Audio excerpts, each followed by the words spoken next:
in its sacred mission to preserve the balance between man and half-breed. Such was the quest of our founder, King Arthur. May his name be forever resplendent. Is it true? Did the Lord Chancellor fight by Arthur's side? That is the legend. Today, that balance is threatened with grave upset by a new contagion, the rebellion. As long as its campaign of anarchy and terror is allowed to continue, the plague of lichen infestation that has infected our city will only grow more intolerable. The Lord Chancellor will thus agree to the urgency of a mission into Whitechapel. Whitechapel is a matter for the civil authorities. When the noble Arthur sought to contest for truage with the Roman Emperor Lucius, he did not trouble himself with issues of jurisdiction. Do not presume to quote history to me, Sir Percival. I've seen more of history than you shall ever know. I remind the knights here assembled that the threat to this order comes not only from without, but within. We must stand vigilant together, lest our ranks be poisoned by those who seek the destruction of all we hold sacred. No one is immune from the rebels' influence. Surely the Lord Chancellor does not mean to question Sir Percival's loyalty. This order has long appreciated Sir Percival's counsel, but the current disruption calls for caution and concerted effort, not rash action. Sir Percival has cause, Lord Chancellor. The situation in Whitechapel may need to be addressed. Does Lord Darwin speak with the blessing of the peers?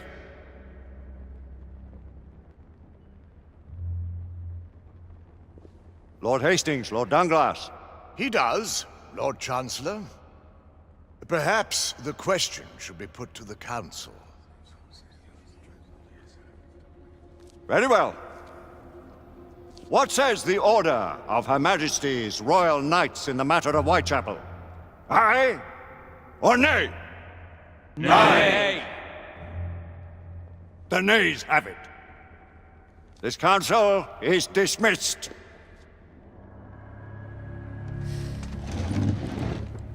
Our order grows too prudent, Grayson. We wither away from this inaction. Leave it, Sebastian. Caution be damned. Sir Percival is most agitated. You should learn it is best not to cross him when his mind is set on something.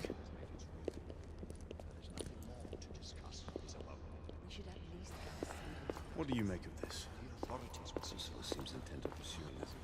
The Order cannot stand idly by while half-breeds roam our streets.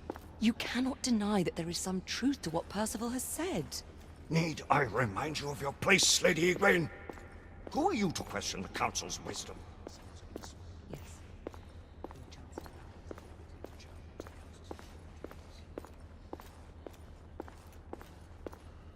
We may have seldom few options left at this juncture. Galahad will deal with this in due time. I have a more pressing matter to attend. As you wish. How many of us will make the journey to America? Lord Barrett, Lord Darwin, and myself. I've heard many great things about the Agamemnon, Lord Hastings. She is the finest the United India Company has ever built. I can promise you a pleasant and speedy journey across the Atlantic. Can we expect your presence at the launch, Sir Lucan? It would be my honor to see you off on your maiden voyage, my lords. Sir Lucan, if I may. If you would permit me, my lords. Of course, Sir Percival.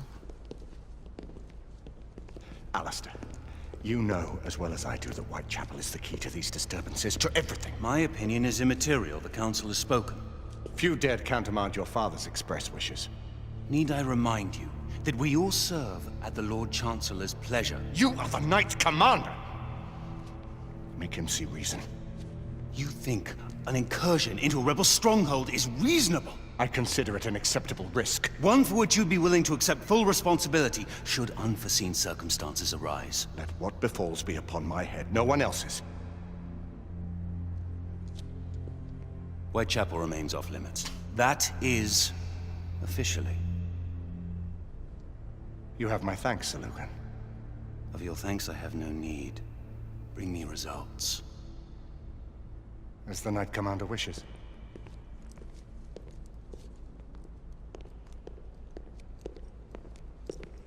Well, We're going in. Most excellent. when do we move? You're not talking about Whitechapel. But my Your brother sought fit to permit us a reconnaissance. Secure the necessary materials. Isabeau, a word. Tell me, monsieur, about the Lord Chancellor. What is it, Marquis? Sir Lucan and Lady Igraine were adopted by him, yes? Yes, they were. Why would he bring them into such struggle? Perhaps he wanted to regain a semblance of the humanity he lost.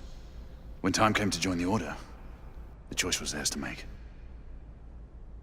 Regardless, I would not wish this life on my children. Marquis, we need to hurry. Oui, mon général. Avec plaisir. Monsieur.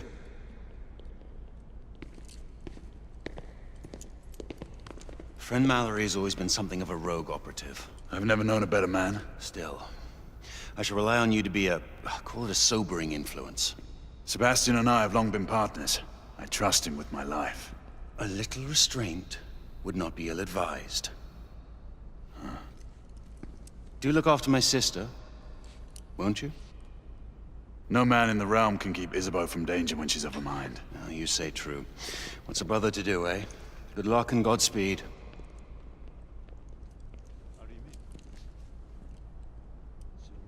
Always at your service, Sir Galahad. This way, please. Ah, Tesla. Just the man.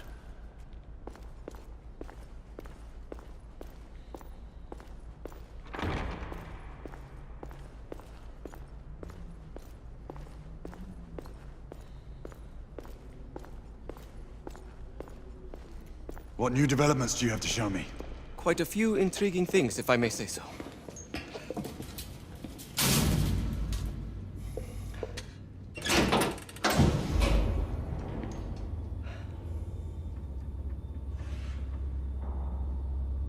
Any further news of the trouble in Grosvenor Square? Police are investigating. And investigating. Lycans, on the United India Company's front doorstep. What do you make of it? Mayfair isn't what it used to be.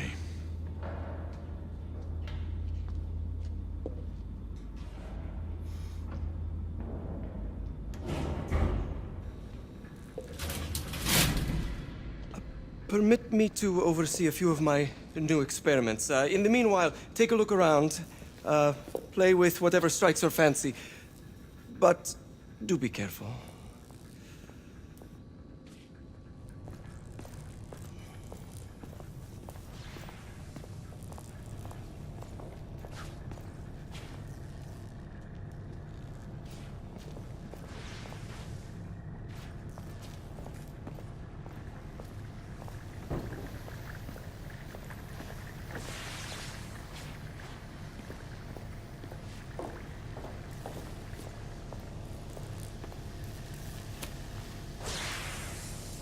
Quite an antique.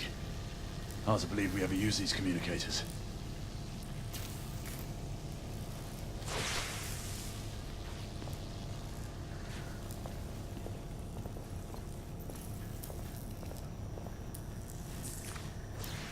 Nicola, how fares your friend Edison these days?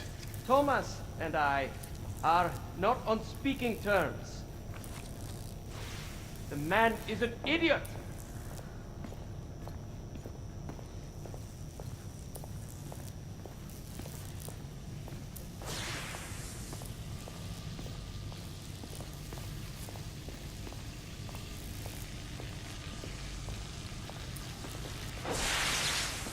Try again now, same baseline. No.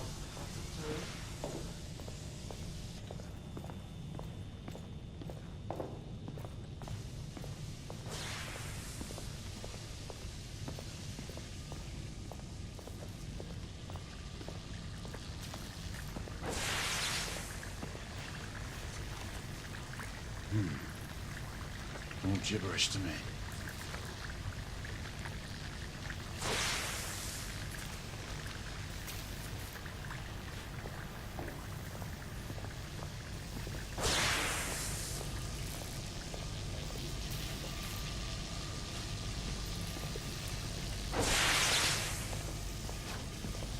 Sir Galahad.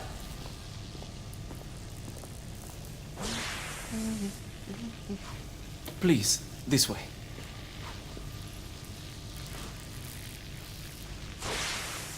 Here is something you may find interesting. This device allows you to convert between Edison's inefficient direct current and my superior alternating current. Quite handy for overloading and incapacitating certain electrical systems. It's comprised of an inverter, transformer, and rectifier outfitted with some brass clips to enhance the design. Oh, and a fine leather carrying case. Inside each tube is a small quantity of mercury. When the mercury is properly aligned, the device becomes operational. Please, try it.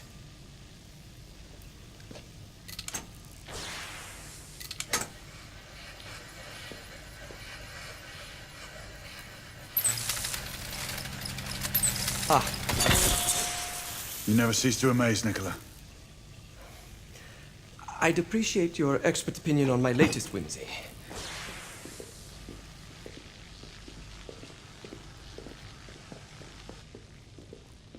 Here. S684 Marksman Carbine. Impressive. You've always had a good eye for craftsmanship. I've outfitted this one with a telescopic sight. It's ideal for long-range shooting. I would be honored if you would test its efficacy. With pleasure.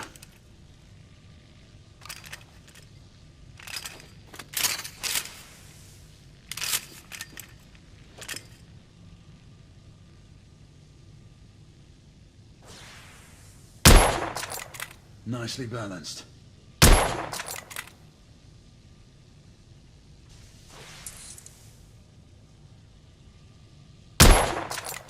Good shot.